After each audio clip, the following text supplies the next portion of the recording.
বটদ্ৰুৱাৰ আমলখি প্ৰাথমিক বালিকা বিদ্যালয়ত সীমাহীন দুৰ্নীতি প্ৰধান শিক্ষকৰ।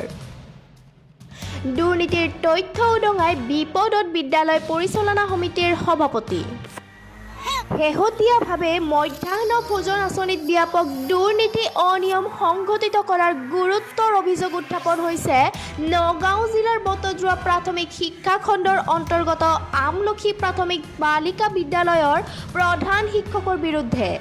আচলতে বিদ্যালয়খনৰ প্ৰধান শিক্ষক ছানাৰুল আলমে বটদ্ৰুৱা খণ্ড প্ৰাথমিক শিক্ষা বিষয়া কাৰ্যালয়ৰ একাংশ অসাধু বিষয়া কৰ্মচাৰীৰে মিলি মধ্যাহ্ন ভোজনৰ চাউল আৰু ধন আত্মসাৎ কৰি অহাৰ অভিযোগ উত্থাপন কৰিছে বিদ্যালয় পৰিচালনা সমিতিৰ সভাপতি জিয়াবুৰ ৰহমান আৰু অভিভাৱকসকলে।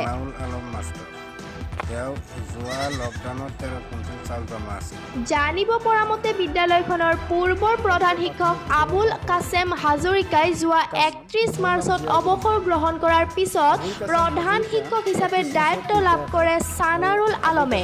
কিন্তু প্ৰধান শিক্ষক হিচাপে দায়িত্ব লোৱাৰে পৰা ছানাৰুল আলমে বিদ্যালয় পৰিচালনা সমিতিক তিলমানো গুৰুত্ব নিদি দুৰ্নীতিৰ বজাৰ মেলে। অভিযোগ মতে ছানাৰুল আলমে পূৰ্বৰ প্ৰধান শিক্ষকৰ পৰা চমজি লোৱা 13 কুইণ্টল চাউল আৰু চলিত বৰ্ষৰ এপ্ৰিলৰ পৰা ছেপ্টেম্বৰ মাহলৈ মধ্যাহ্ন ভোজনৰ চাউল আৰু টকা আত্মসাৎ কৰে। আনকি তেওঁ বিদ্যালয়ৰ আন্তঃগাঁথনিৰ ধনো হৰলুকি কৰিছে বিদ্যালয় পৰিচালনা সমিতিক অন্ধকাৰত ৰাখি। সেয়ে এনে দুৰ্নীতিত অতিষ্ঠ হৈ একাংশ অভিভাৱক আৰু সচেতন নাগৰিকে যোৱা 17 ছেপ্টেম্বৰত বটদ্ৰুৱা প্ৰাথমিক শিক্ষা খণ্ডৰ বিষয়াক সমগ্ৰ বিষয়েও অৱগত কৰে। ইয়াৰ বিপৰীতে আশ্চৰ্যজনকভাৱে কোনো কাৰণ নথকাকৈ প্ৰধান শিক্ষকজনক দুৰ্নীতিৰ বিৰুদ্ধে থিয় দিয়াৰ বাবেই বিদ্যালয় পৰিচালনা সমিতিৰ সভাপতিগৰাকীক পদৰ পৰা বটদ্ৰুৱা খণ্ড প্ৰাথমিক শিক্ষা বিষয়াই জিলা প্ৰাথমিক শিক্ষা বিষয়াৰে মিলি অপসাৰিতহে কৰে। ইফালে শেহতীয়াভাৱে বিদ্যালয়খনৰ অভিভাৱক আৰু স্থানীয় সচেতন লোকসকলে বিষয়টোৰ সন্দৰ্ভত উচিত ব্যৱস্থা গ্ৰহণৰ অনুৰোধ জনাই মুখ্যমন্ত্ৰী, শিক্ষামন্ত্ৰী আৰু শিক্ষা সঞ্চালকালয়লৈ পৃথকে লিখিত অভিযোগ পত্ৰ প্ৰেৰণ কৰিছে বুলি জানিব পৰা গৈছে। কাজেই ৰাজ্যৰ শিক্ষাখণ্ডক স্বচ্ছ আৰু নিকা কৰিব বিচৰা মুখ্যমন্ত্ৰী তথা শিক্ষামন্ত্ৰীয়ে এনে দুৰ্নীতিৰ বিৰুদ্ধে কেনে পদক্ষেপ গ্ৰহণ কৰে সেয়া পৰৱৰ্তী সময়ত লক্ষণীয় হ'ব। আমলখি বালিকা প্ৰাথমিক বিদ্যালয়ৰ মই সভাপতি। মোৰ নাম জিয়াবুৰ ৰহমান।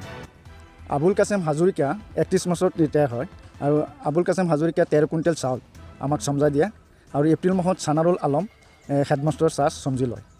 এপ্ৰিল মাহৰ পৰা ছেপ্টেম্বৰ মাহলৈকে একো চাউল টকা দিয়া নাই ছানাৰুল আলম মাষ্টৰে। আমি